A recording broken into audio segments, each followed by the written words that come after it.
Sama, saya juga belum. Hari ini saya akan sampaikan sesuatu yang sangat mendasar, sesuatu yang sangat penting di dalam kekristenan. Sebab itu kalau Bapak Ibu Saudara bawa handphone bisa nyatat, dicatat, bawa notes, ditulis ya. Karena ini sangat penting ya.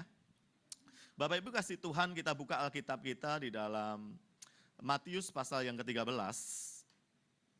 ayat 31 sampai 32. Kita baca bersama-sama dengan suara yang keras. Matius 13 ayat 31 sampai 32. Sudah ketemu semua? Yuk kita baca bersama-sama. 1, 2, 3. Yesus membentangkan suatu perumpamaan lain lagi kepada mereka. Katanya, hal kerajaan surga itu seumpama biji sesawi yang diambil dan ditaburkan orang di ladangnya.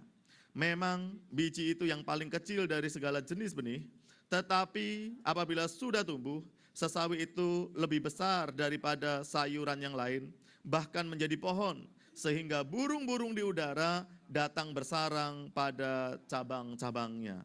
Yesus katakan bahwa hal kerajaan surga, bahwa iman kita, bahwa kekristenan kita seumpama biji yang paling kecil dari segala jenis sayuran, yaitu satu biji. Di Israel terdapat yang namanya biji sawi. Bijinya paling kecil, tetapi kalau dia numbuh, burung-burung bisa bersarang pada cabang-cabangnya. Bapak Ibu kasih Tuhan, kita nggak pernah dengar dan nggak akan pernah ada saudara akan dengar gini, Pak, saya kemarin nemuin sarang burung, di mana? Di pohon cabai. Nggak mungkin. Kenapa? Pohon cabai kelewat kecil. Pak, saya kemarin nemuin sarang burung, di mana? Di pohon tomat. Nggak mungkin, saudara. Kenapa? Tomat kelewat pendek, nggak mungkin burung mau bersarang di sana. Tetapi ada yang namanya biji sesawi, ya, sayuran sesawi, pohon sesawi, bijinya kecil, tetapi kalau dia numbuh, dia menjadi pohon yang besar, dan burung-burung bisa bersarang pada cabang-cabangnya. Bapak Ibu kasih Tuhan, kekristenan berbicara tentang pertumbuhan. Kekristenan berbicara tentang pertambahan nilai dalam kehidupan kita, tentang pertumbuhan dari sesuatu yang tidak ada apa-apanya menjadi sesuatu yang berarti. Itu adalah kekristenan. Alkitab berkata, dimulai Yesus katakan, kekristenan kerajaan surga seperti sebuah biji sawi kecil.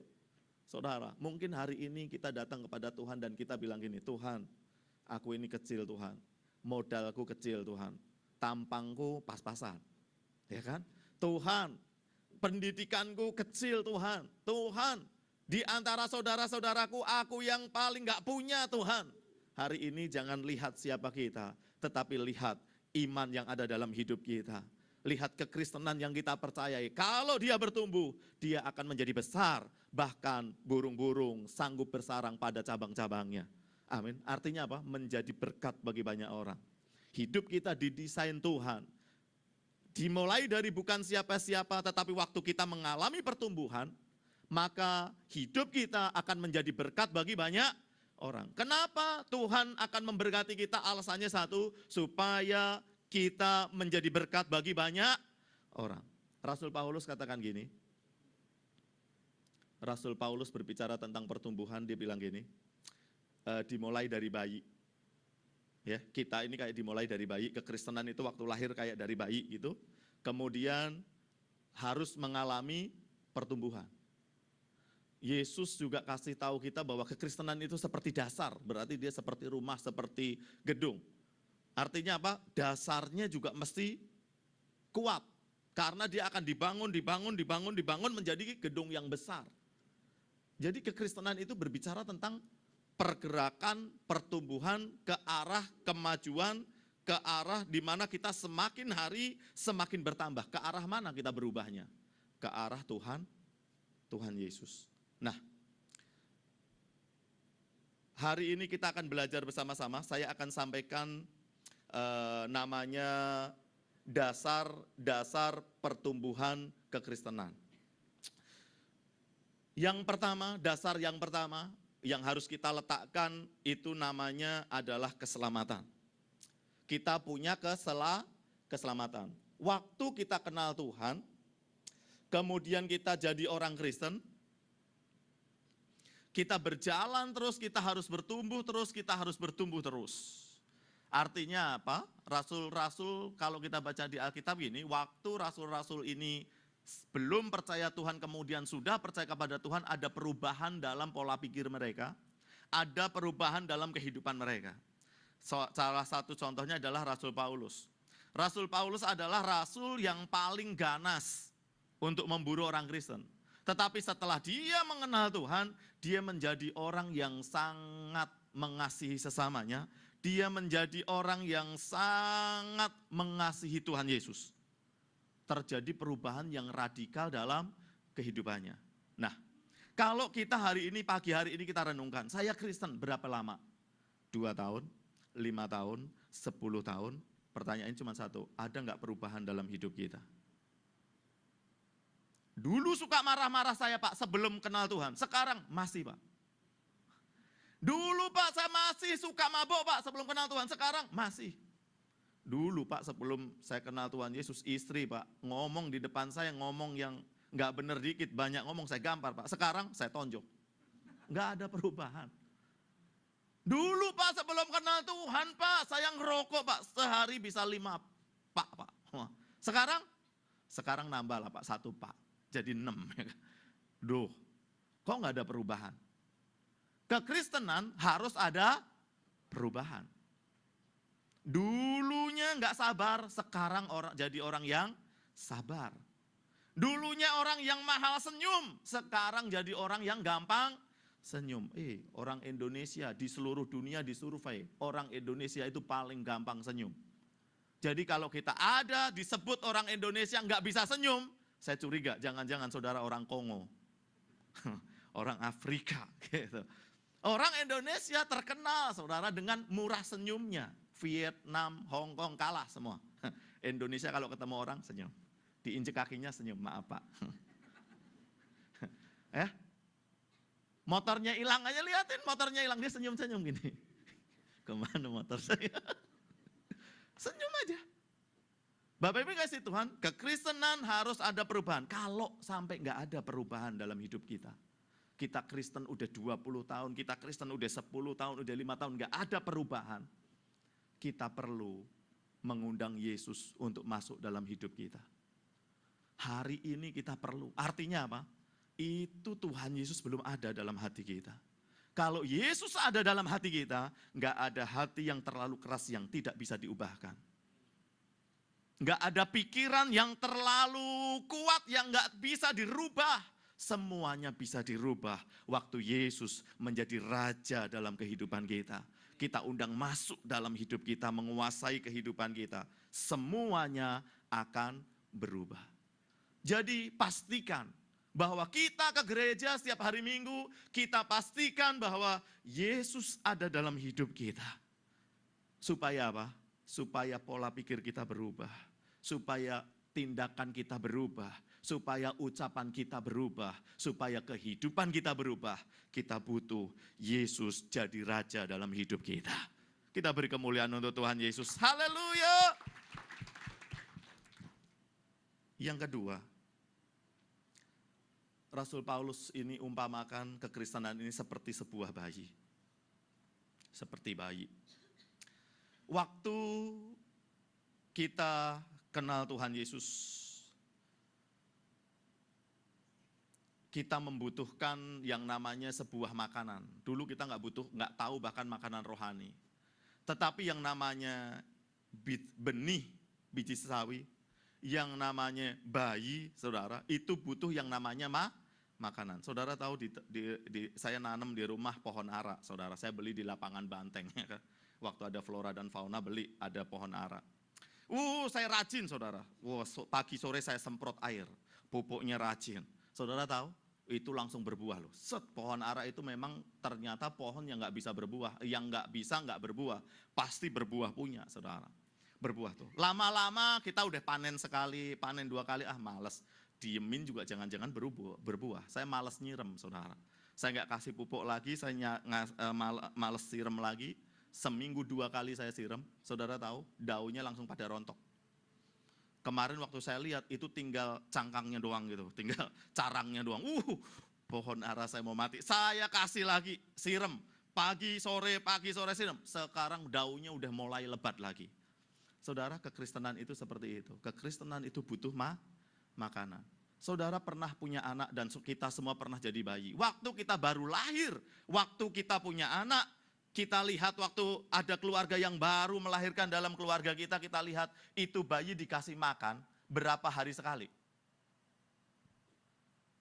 Pertanyaannya salah ya, Pak, enggak berapa hari sekali kayaknya, itu bisa sejam sekali kalau anaknya rakus. Kalau anaknya normal 2 jam sekali, itu dikasih ASI Pak. Iya oke, ASI 2 jam sekali.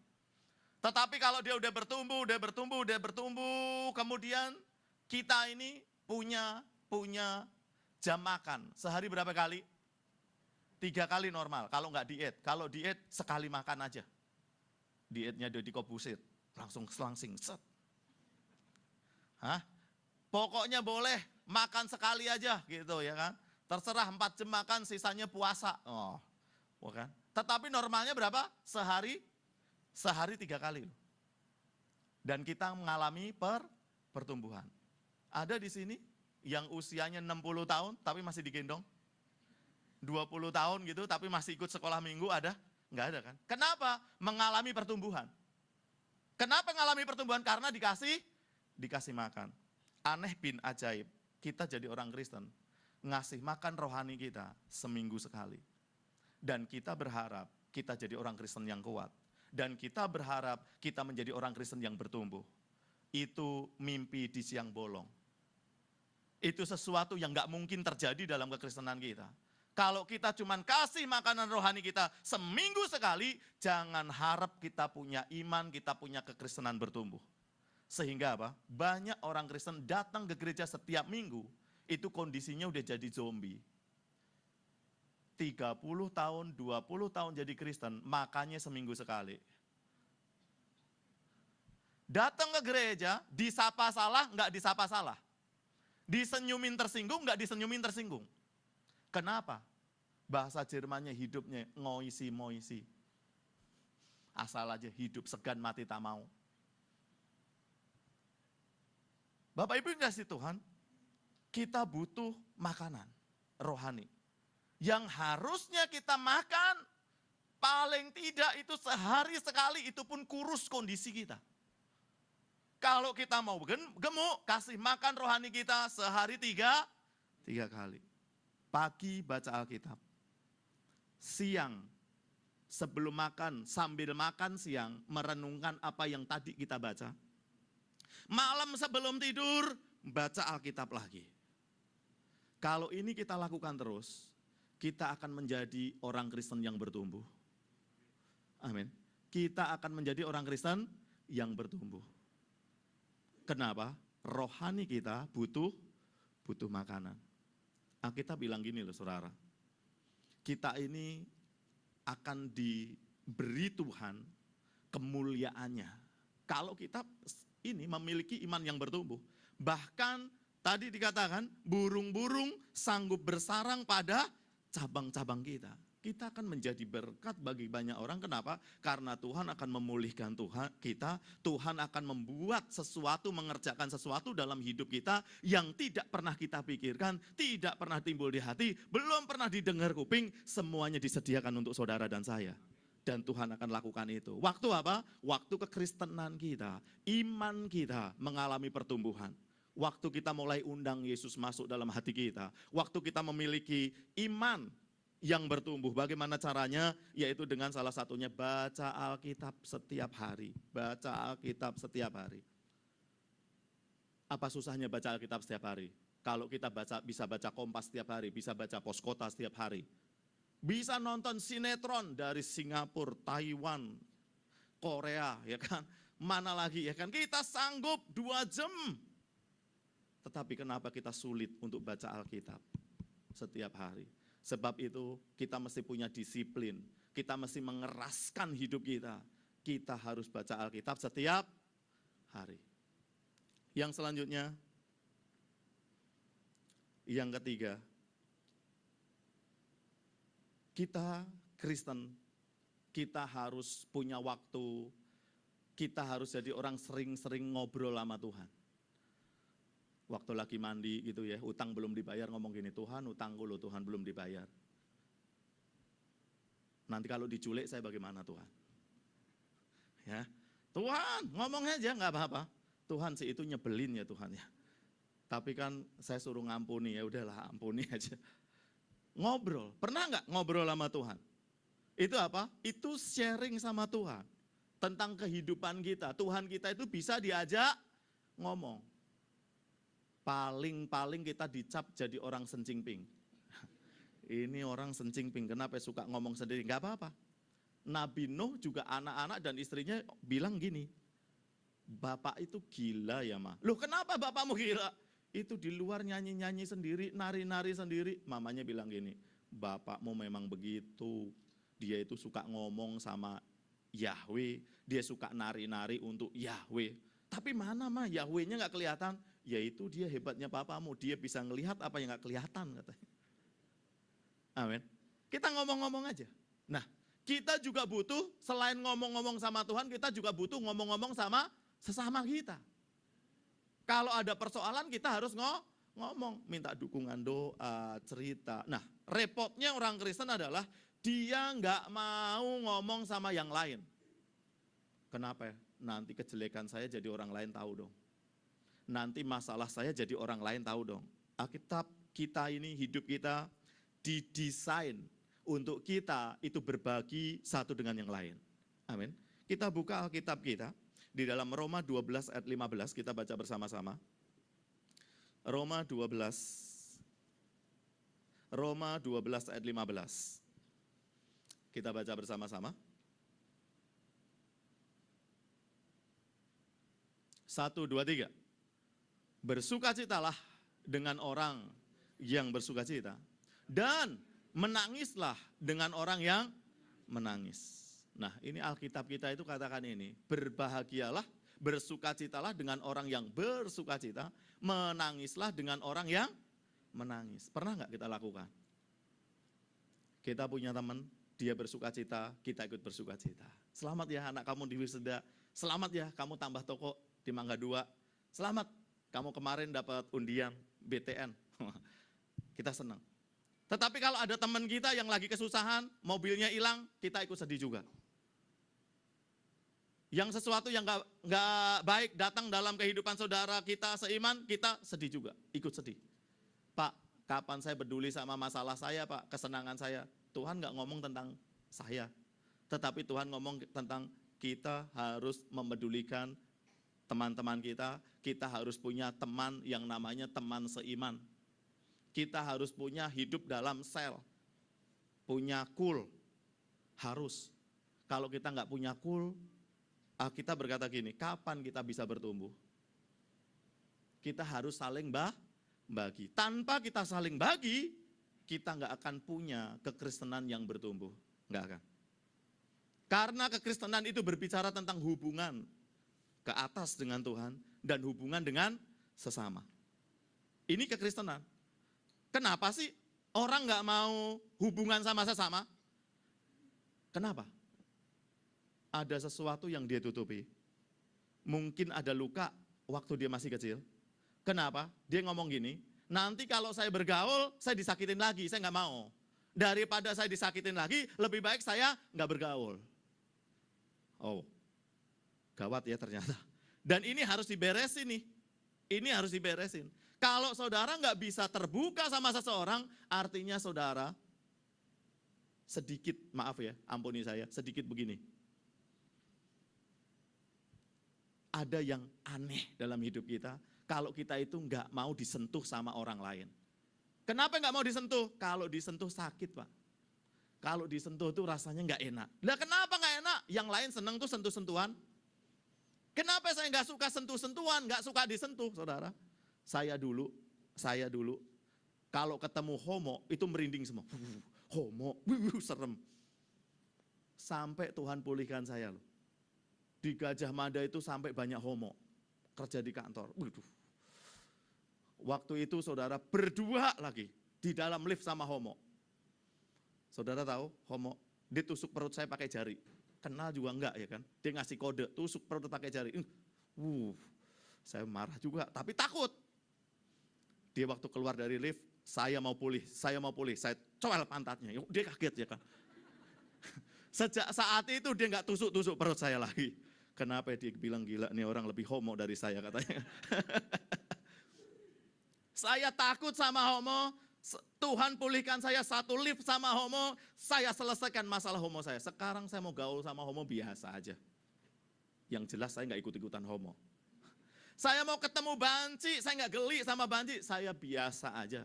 Yang jelas saya nggak jadi banci. Kenapa? Pikiran saya, jiwa saya sudah dipulihkan. Saya cek kenapa ya saya kalau sama banci itu begitu takut kenapa? Oh dulu waktu kecil saya punya tetangga banci dan dia suka kejar-kejar saya. Wah ternyata ini masalahnya ya kan. Saya itu takut sama banci, bisa keringetan kalau sama banci. Geli, takut macam-macam ternyata dulu waktu kecil. Umur 5 tahun saya pernah dikejar-kejar itu sama banci. Ya. Takut sampai sekarang ya kan. Tetapi sudah selesai, sekarang nggak apa-apa, saya bisa lebih banci daripada banci. Ayo kita selesaikan. Kalau kita jadi orang Kristen, masih nggak bisa terbuka, masih nggak mau kesenggol, masih nggak bisa bergaul, mulai diubah. Ngomong gini sama Tuhan, Tuhan saya tahu ada yang salah dalam hidup saya, tetapi saya mau normal Tuhan. Saya mau punya pikiran yang normal, saya punya hati yang normal. Saya mau teman-teman rohani, saling menguatkan, saling membangun. Bersuka cita dengan orang yang bersuka cita, bersedih dengan orang yang bersedih. Jangan kita jadi orang Kristen, bersuka, kalau tetangga teman kita bersuka cita, kita sedih. Kalau tetangga kita sedih, kita bersuka cita. Nah itu dia, saatnya dirawat di grogol. Nggak bisa lihat orang seneng gitu ya kan. Kalau ada orang seneng dia sedih dia, Pak.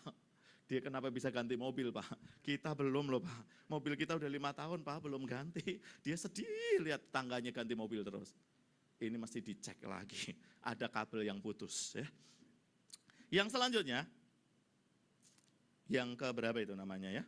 Yang keempat sekarang, kita buka Yakobus pasal yang ke-1. Yakobus pasal yang ke-1, ayat yang kedua. Kita baca bersama-sama. Yakobus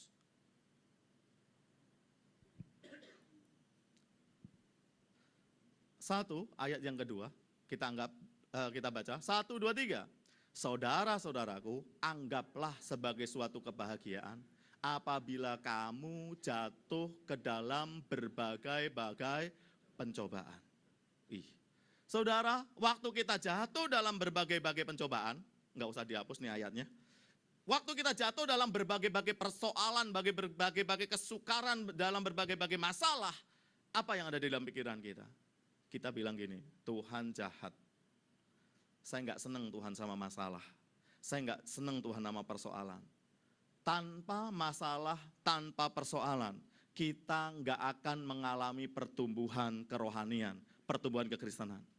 Sebab itu Alkitab berkata, anggaplah sebagai suatu bahagia. Saudara, saya tahu hidup saudara banyak masalah, banyak persoalan, dan itu sangat besar seperti Daud menghadapi Goliat. Tetapi saran saya adalah gini, mulai berbahagialah dengan persoalan yang kau hadapi hari ini. Duit lagi nggak ada di BCA, saudara senyum aja. Aku bahagia, bahagia, bahagia, bahagia, ya kan?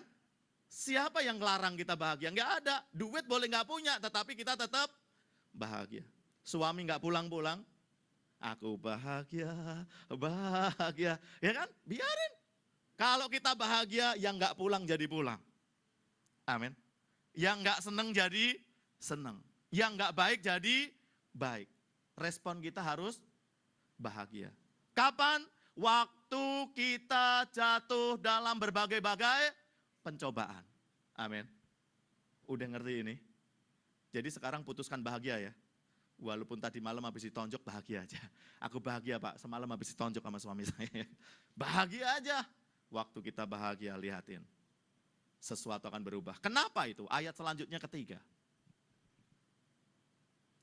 Kita baca bersama-sama ayat yang ketiga. Sebab kamu tahu bahwa ujian terhadap imanmu itu menghasilkan ketekunan. Ternyata kalau kita punya masalah, banyak masalah.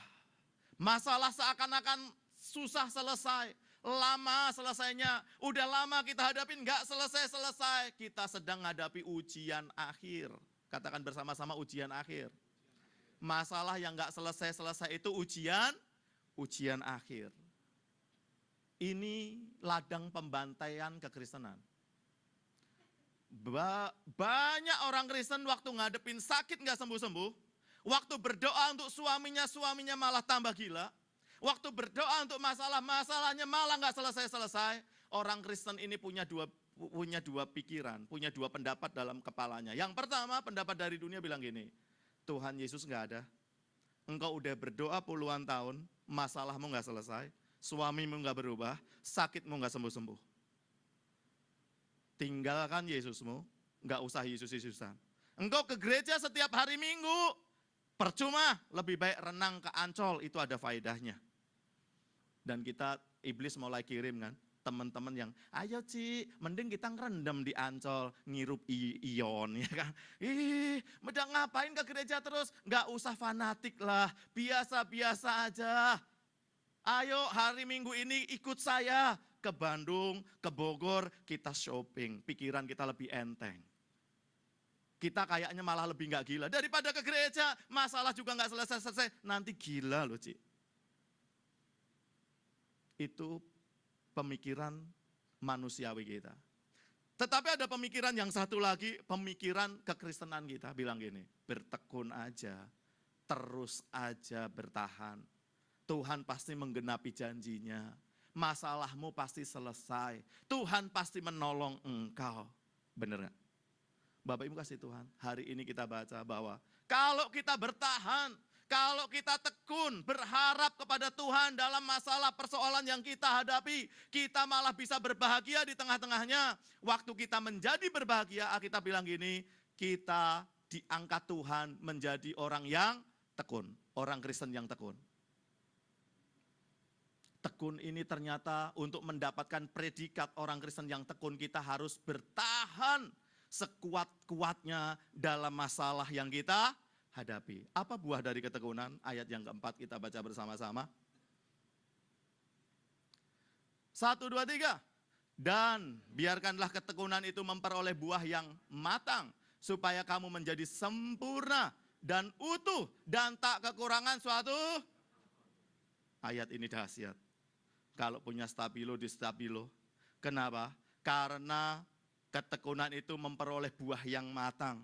Kita jadi orang Kristen yang matang. Kita jadi orang Kristen yang dewasa. Kita jadi orang Kristen yang kuat. Yang tidak mudah dipatahkan. Yang tidak mudah dibengkokkan. Kita jadi orang Kristen yang luar biasa kuat. Supaya kamu menjadi sempurna. Wis, kapan kita jadi sempurna? Waktu kita menghadapi masalah dengan tekun. Kita sempurna loh. Kita sempurna, kita bilang. Dan utuh, dan tak kekurangan suatu apapun. Mau nggak kekurangan suatu apapun? Mau Pak. Mau masalahnya nggak selesai-selesai? Nah itu dia sambungannya. Menghadapi masalah yang nggak selesai-selesai, kita jadi orang tekun, kita jadi orang Kristen yang matang, kita nggak kekurangan suatu apapun. Haleluya. Jadi yang keempat ini apa?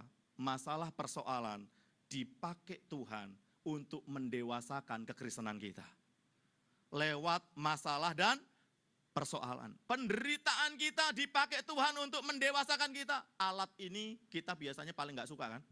Penderitaan gak mau Tuhan, kalau ada alat yang lain mau Tuhan. Tetapi kalau penderitaan berat. Tetapi ini dia, penderitaan dipakai Tuhan untuk mendewasakan kerohanian kita. Yang kelima, itu stretching, latihan rohani. Saudara, berapa banyak yang kita bilang gini, Tuhan, aku udah gak kuat, tetapi Tuhan kasih masalah. Set. Tuhan, aku udah gak kuat nih Tuhan, sama Tuhan ditambahin 1 kilo. Set. Saudara tahu? Kalau saudara ikut fitness, mau juara apa? Angkat barbel. Wah, juara Asia. Itu latihannya mulai 25 kilo. Ditambah 1 kilo, ditambah 5 kilo, terus. Waktu kemampuan dia cuma 80 kilo, seumpama. Jadi 40 jadi 80 kilo. 80 kilo dia kuat. 3 kali dia kuat. Mau ikut kejuaraan, pelatihnya bilang gini, saya tambah sekilo ya.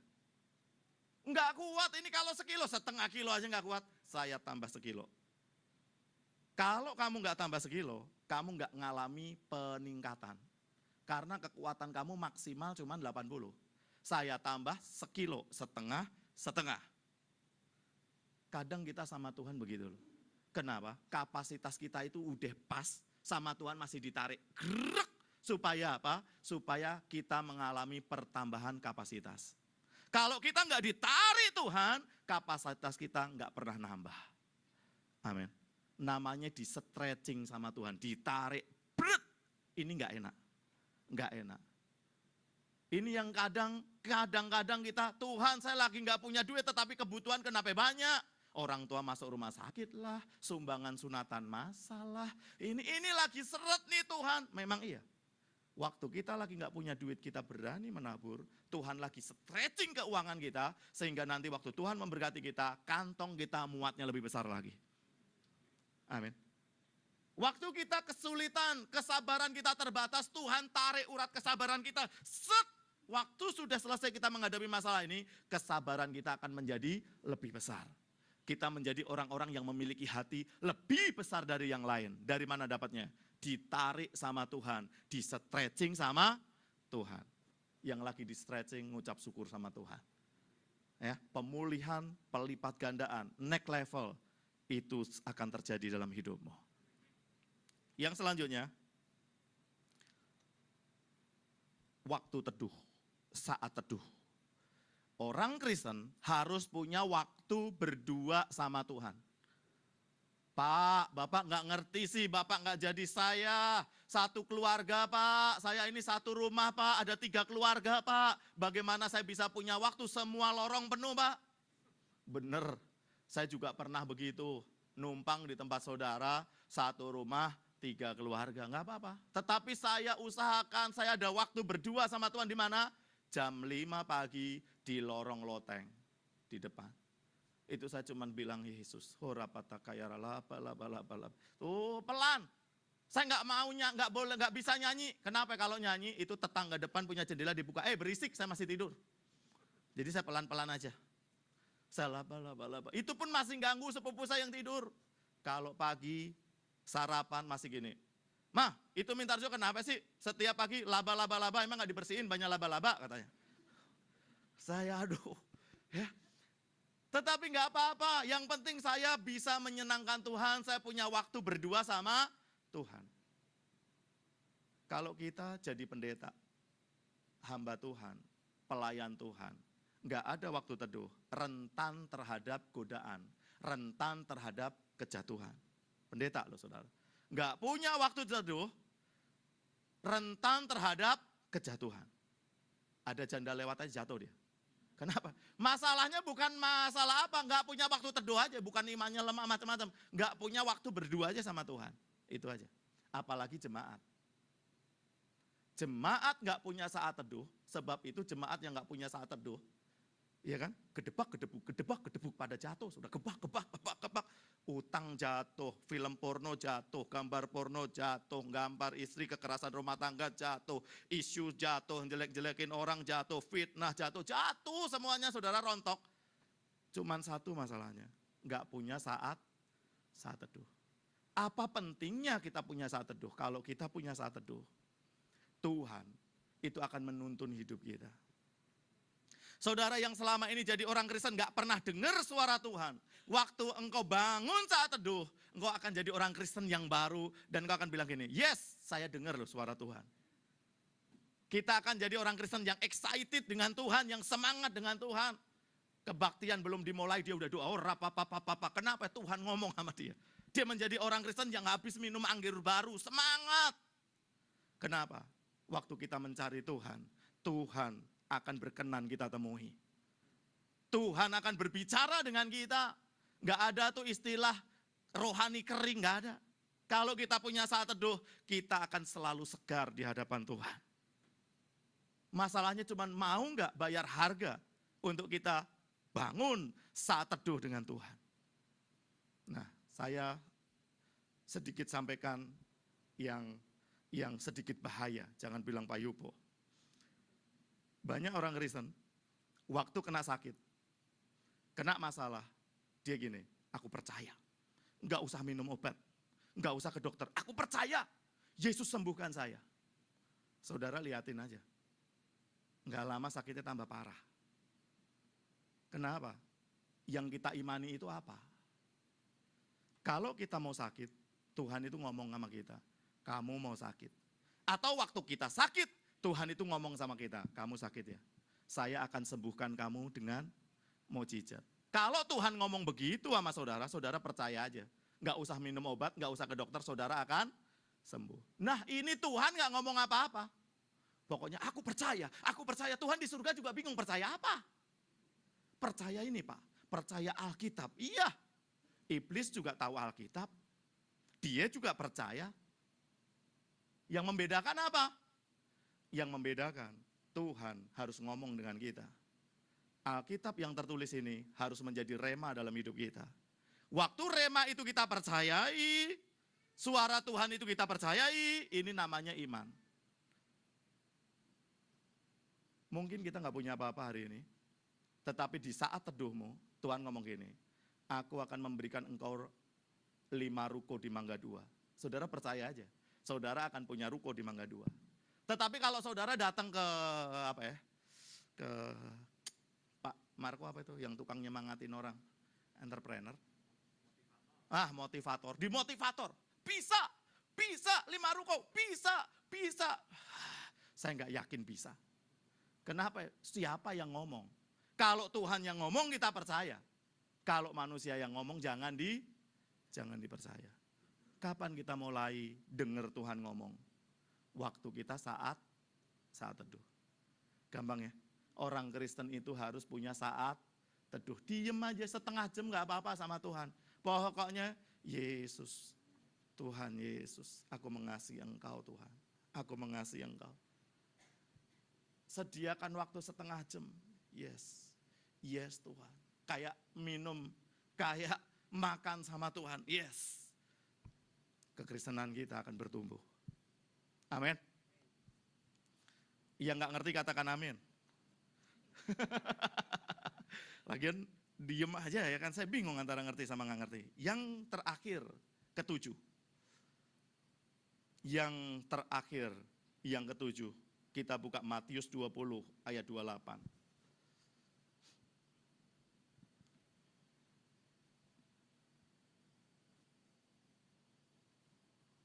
Matius 20 ayat 28 kita baca bersama-sama dengan suara yang paling keras. 1, 2, 3.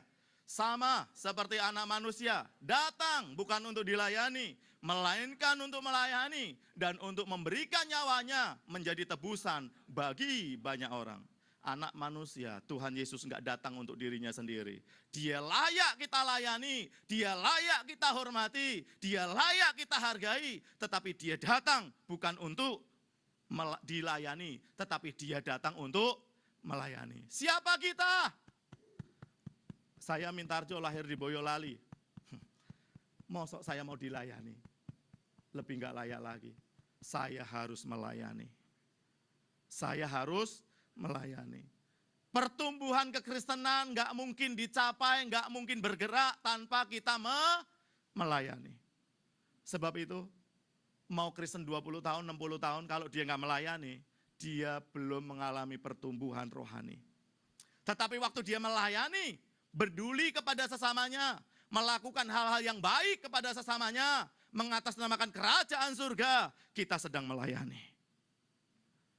Dan kita mengalami pertumbuhan rohani. Jangan cuma diam, berhenti di kota orang Kristen, di dalam kekristenan kita. Jangan sampai kita nanti mati hanya sebagai orang Kristen. Sedangkan kita harus punya tujuan, itu Kristen itu baru kota pertama yang harus kita lewati, enggak kita diamin. Kristen itu harus kita lewati, tujuan kita kemana? Tujuan kita ke kota Allah, ke surga. Amin. Di kota Kristen ada apa? Di kota Kristen ada katedral, ada gereja-gereja yang besar. Setiap hari kurnya kayak konser. Setiap hari ada ibadah WBI macam-macam. tetapi cukup sampai di aktivitas itu. Kenapa? Karena orang-orang itu hanya mau diam di kota Kristen. Tetapi tujuan kita nggak kota Kristen, tujuan kita kota Allah yang kekal. Surga, artinya apa? Kita harus meninggalkan kekristenan ke arah yang lebih baik lagi, mengalami pertumbuhan seperti Yesus pada akhirnya kehidupan kita. Amin. Mari tundukkan kepala kita berdoa.